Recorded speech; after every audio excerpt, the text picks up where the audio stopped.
Izin memperkenalkan diri, Taruna Madya, nama Iketut Adi Wardana, NRT 2019-1697.1.01, Prodi Hukum Keimigrasian A. Pada siang hari ini saya akan menjelaskan tentang materi hubungan internasional yang sudah diajarkan oleh Ibu Anita pada semester 6 ini, khususnya pertemuan 8 hingga pertemuan 13, di mana pada pertemuan ke-8 hingga pertemuan ke-13, kita telah membahas tentang mulai dari isu lingkungan, imigrasi dan pengungsi, hingga kerjasama internasional. Pada pertemuan ke-8 yang membahas tentang isu lingkungan, mengapa isu lingkungan ini perlu dipelajari oleh taruna Politeknik Imigrasi?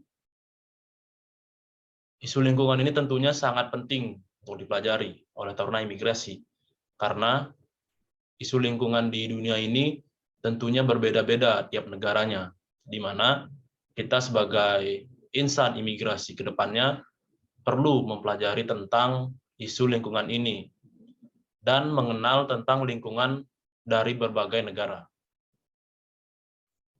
Yang pertama tentang The Convention. Isu ini bertujuan untuk mengurangi emisi belerang hingga 30%. Sementara itu, bukti nyata perubahan iklim akibat polusi udara mulai terlihat pada fenomena hujan asam di Eropa dan Amerika Utara. Kemudian, Agenda 21. Apa itu Agenda 21? Agenda 21 adalah deklarasi Rio tentang lingkungan dan pembangunan di seluruh dunia, meliputi aspek ekonomi dan sosial, pengelolaan sumber daya, penguatan kelompok, dan pengembangan sarana implementasi. Pernyataan prinsip-prinsip pengelolaan hutan berkelanjutan diadopsi oleh lebih dari 178 pemerintah. Kemudian, the United Nations Framework Convention on Climate Change, di mana ini bertujuan untuk menstabilkan konsentrasi atmosfer atau gas rumah kaca pada tingkat yang akan mencegah gangguan antropogenik yang berbahaya terhadap sistem iklim. Hal ini mulai berlaku pada tahun 1994. Kemudian ada Paris Agreement tahun 1995. Paris Agreement ini bertujuan untuk membatasi pemanasan global hingga di bawah 2, lebih baik daripada 1,5 derajat Celcius dibandingkan dengan tingkat praindustri. Untuk mencapai tujuan suhu jangka panjang ini, negara-negara bertujuan untuk mencapai puncak global emisi gas rumah kaca sesegera mungkin untuk mencapai dunia yang netral pada iklim pertengahan abad. Kemudian ada the Kyoto Protocol to the UNFCCC pada tahun 1997, di mana tindakan ini bertujuan untuk perubahan iklim yang paling berpengaruh, tujuan untuk mengurangi emisi karbon dioksida dan gas rumah kaca dari negara-negara industri secara keseluruhan minimal 5% di bawah tingkat 1990 dalam periode komitmen 2008 hingga 2012. Hal ini mulai berlaku pada 16 Februari 2005, 7 tahun setelah dinegosiasikan oleh lebih dari 160 negara. Kemudian, kita akan membahas mengenai imigrasi dan pengungsi. Tentunya, aktor dari imigrasi dan pengungsi ini adalah negara, pengungsi, dan imigran. Kemudian, rezim hukum dalam imigrasi internasional. Saat ini tidak ada rezim hukum yang berlaku secara universal dalam mengatur keimigrasian, kecuali Konvensi PBB tentang Pengungsi tahun 1951. Beserta protokolnya. Setiap negara berdaulat untuk menentukan kebijakan keimigrasiannya masing-masing. Pengecualian, rezim hukum keimigrasian yang berlaku secara regional, seperti dalam European Union atau Schengen System. Kemudian, potensi ketegangan antar negara akibat migrasi internasional. Salah satu contohnya seperti Indonesia dan Australia, yaitu non-party versus party The Refugee Convention pada tahun 1951. asylum seeker atau refugee transit country versus destination country. Kebijakan Australia, yaitu push back the boat dan existed terrorists from migration zone. Kemudian ada juga contohnya sebagai contohnya Indonesia melawan Malaysia, yaitu perlindungan hukum terhadap pekerja migran Indonesia di Malaysia. Kedua, penyelundupan dan pengiriman PMI non-prosedural. Yang ketiga, pengaturan lintas batas tradisional. Potensi ketegangan antar negara akibat migrasi internasional. Kemudian contohnya Indonesia versus Myanmar, yaitu penanganan pengungsi Rohingya.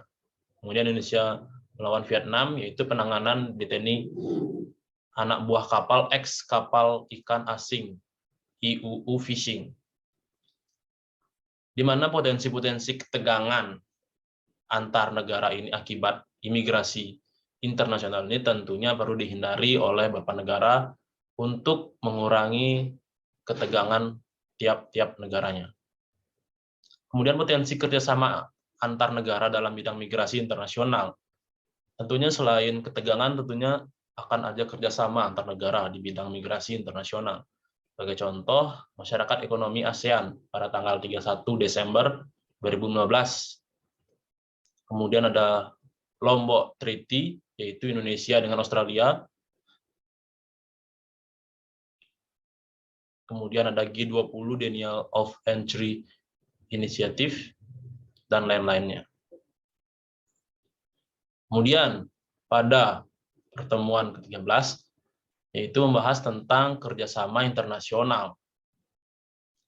Tentunya kerjasama internasional ini sangat penting untuk dipelajari oleh taruna imigrasi, mana nanti ke depannya taruna imigrasi ini akan ditempatkan pada unit pelaksanaan teknis migrasi di seluruh Indonesia. Kerjasama internasional tentunya akan merubah mindset taruna agar berpikir lebih luas dan lebih dalam lagi mengenai kerjasama yang sudah dijalin oleh Indonesia dan berbagai negara di dunia ini. Di mana nantinya diharapkan para taruna ini dapat mengetahui kerjasama apa saja yang telah terjalin antar Indonesia dan berbagai negara di dunia. Kemudian, negara-negara pelaku membangun hubungan kerjasama melalui suatu organisasi internasional dan rezim internasional. Dalam organisasi atau rezim internasional terdapat seperangkat aturan yang disetujui, regulasi, norma, dan prosedur pengambilan keputusan. Dalam hubungan internasional, politics atau A Frame for Analysis pada tahun 1967, Holstein mengemukakan definisi kerjasama internasional secara sederhana. Kerjasama internasional adalah proses di antara negara-negara yang saling berhubungan secara bersama-sama. Dengan melakukan pendekatan untuk mencari pemecahan terhadap masalah yang dihadapi melalui pendekatan satu sama lain. Mengadakan pembahasan dan perlindungan mengenai masalah-masalah tersebut, mencari faktor teknis yang mendukung jalan keluar tertentu.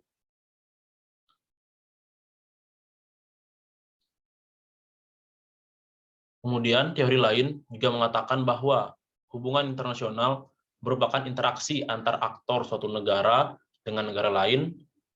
Hubungan internasional adalah hubungan yang dilakukan antar negara, yaitu unit politik yang mendefinisikan menurut teritorial, populasi, dan otonomi daerah yang secara efektif mengontrol wilayah dan penghuninya tanpa menghiraukan homogenitas etnis.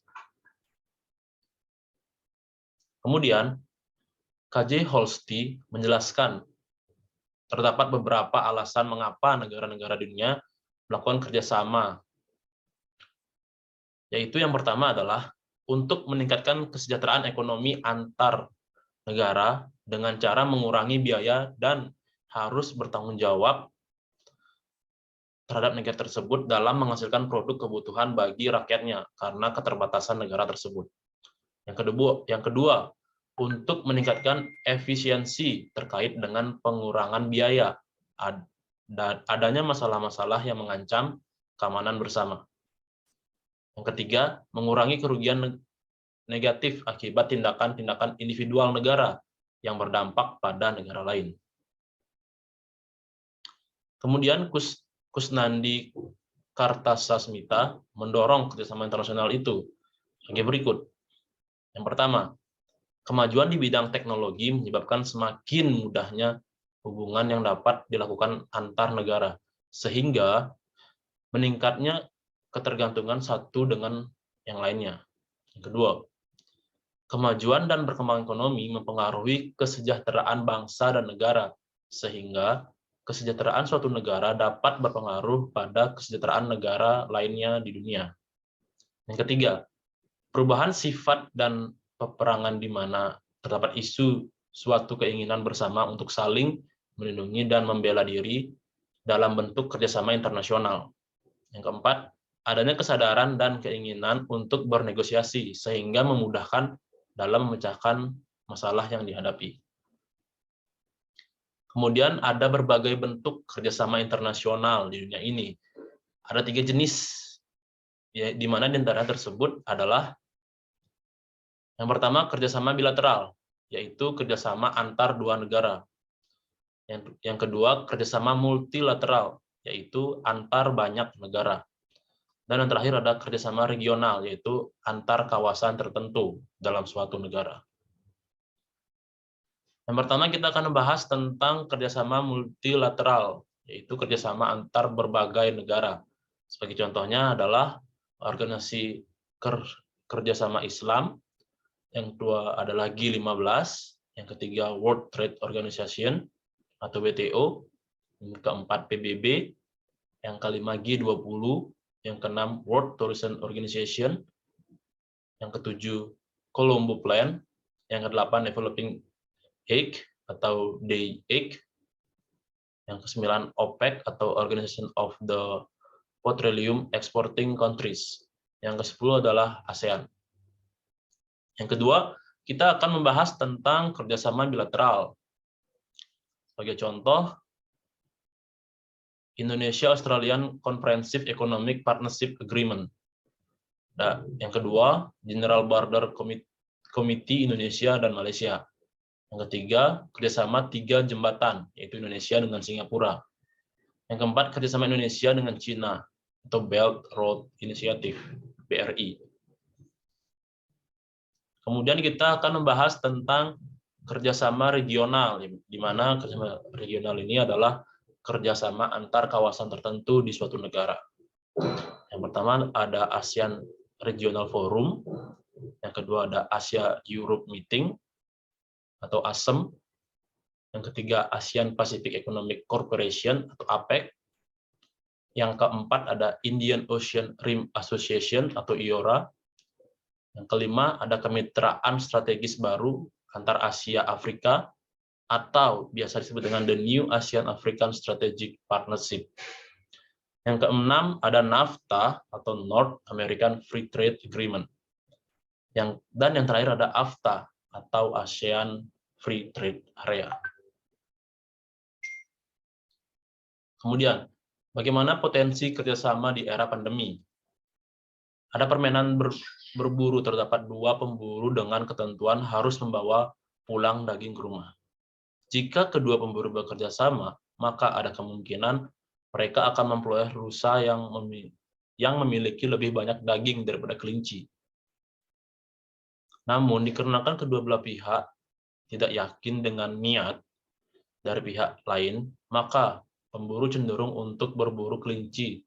Meskipun daging lebih sedikit, namun berburu kelinci lebih mudah sehingga bisa dilakukan sendiri. Analogi ini bisa digunakan untuk menggambarkan suatu kondisi saat ini di mana negara cenderung bekerja sama sendiri-sendiri mengatasi COVID-19. Baik, sekian penjelasan dari saya. Saya harap penjelasan yang dapat saya jelaskan pada hari ini, yaitu tentang materi yang sudah dipelajari pada semester 6 ini, khususnya pada pertemuan ke-8 hingga pertemuan ke-13. Saya harap dapat diambil hikmahnya, kebaikannya, dan berguna untuk masyarakat lebih luas. Akhir kata saya ucapkan terima kasih. Assalamualaikum warahmatullahi wabarakatuh.